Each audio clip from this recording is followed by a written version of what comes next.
All right, hello. My name's Matt with Wedding Games, and we're here today talking about Never Going Home, and we're going to show you what it's like to go on a journey in Never Going Home. All right, so for you guys that are going on the journey, like what you're going to do is you're going to put in you're putting in a card, one of the cards from your hands, and what we're looking for here is three spades is what we are going to do, because what's happened to you guys is that you guys are in a fog bank. You've wandered into this fog bank like 2 days ago. Like, fog doesn't last this long. You don't know what's going on. Like, you haven't been able to get out of it. You haven't been able to find your way. It's starting to mess with your mind a little bit. And so you guys are going to need some fresh ideas to get out of this fog bank. So this mission, even before you get started, is going to cost you three spades. So the way the journey works is you have to put in each one card. You can put in more. You can also add additional cards from the deck. But if you add additional cards from the deck, that means when we pass out the cards, then I'll get cards as well, and I'll be able to add to the story as well. So it's up to you all what you want to do. You each have to put in one card. You know you're looking for three spades. Okay. Decide what you're going to do. We'll put them here. Put them down. So I'm going to put in one card. I'm going to put in one card. Then At least we'll take one from the deck. You take one from the deck. Yeah. At least one from the deck. All right. There's three cards. All right, three cards. Then we shuffle the cards. Okay. Yeah. I'm going to pass them back out. You put in first. They do not go to our hand, right? They don't go to your hand. Okay. Go to your hand. They stay where you are. So then somebody go first and give us that little. So this is what you're going to do. So this is going to be a question, and the question that I want you to answer is, what are you seeing in the fog that is really the fog almost seems alive. It seems to know what your fear is. What one of your fears is, not necessarily your greatest fear, but one of your fears, and it keeps showing you this thing. You keep thinking you see this thing in the fog. So that's the question. So take about 1 minute to describe what your character is seeing in the fog that is related to a fear of yours as your character. Okay. And the suits represent. Oh yes, the suits. So you're going to use the suits as a prompt. And the prompt is going to be spades as ideas. That's what we're looking for. Clubs is a physical obstacle of some sort. Diamonds represents something yourself. And the hearts is other people.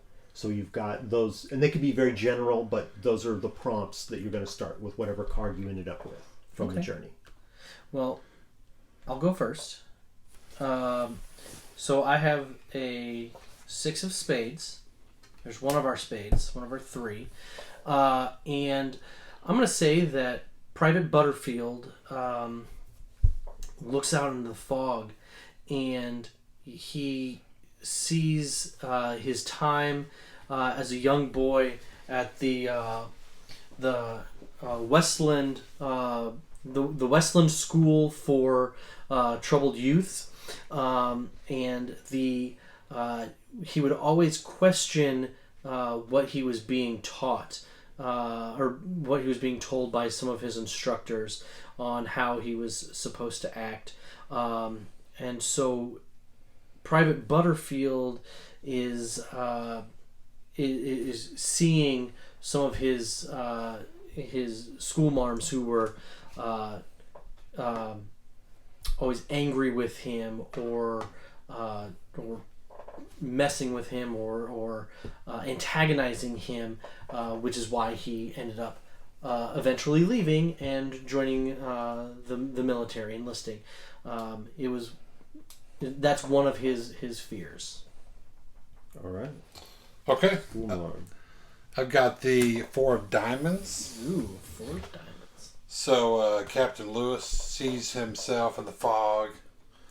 It kind of clears out, and he sees himself with a bottle of whiskey in his hands, and slowly takes the cap off and brings it to his mouth, and then stops, and then just starts to chug and chug and chug. And he remembers growing up his alcoholic father and his biggest fear is that he'll follow in those footsteps, and that's why he ran away from home and joined the army to come over to fight for. All right. Yeah. All right, that's good. That's good. And so I've got a card now too because you put in 3 cards. We did. Yeah. I've actually got the Joker. All So right. somebody put in the Joker, but I ended up with the Joker, and I want you all to fail. So I'm going to fair declare enough. the Joker. It doesn't matter because you already We already have 4. you don't have 3. But you know what? I'm going to tease you. I'm going to make this a spade because the Joker can be anything. Right. So I'm going to make it the spade, and so then I have to pick somebody that has an idea. So it's a vision of. I'm going to say it's to you. So you see it's like a pathway. Like you keep seeing like a pathway through the fog, but every time you go there, it doesn't turn out to be like actually a thing. There's always a tree in the way, or a rock in the way, or a cliff you can't get down, or something like that. Every time you just keep being teased by the pathway. Okay. So on the journey now, you've got two spades and 1 diamond. So you all failed the journey. So the journey will either be that you succeed and you get something good, or you fail and get something bad, or you can, it depends on, you can, if it was a success journey, then but you fail, so you don't get the reward, but there's nothing bad, it can be either way. Right. So this one, I had it for a failure. So you guys are going to be attacked by something in the fog that I need this book for. Oh, wow. So, well, here we go. yeah, here we go. And that's how you do a journey. All right. Awesome.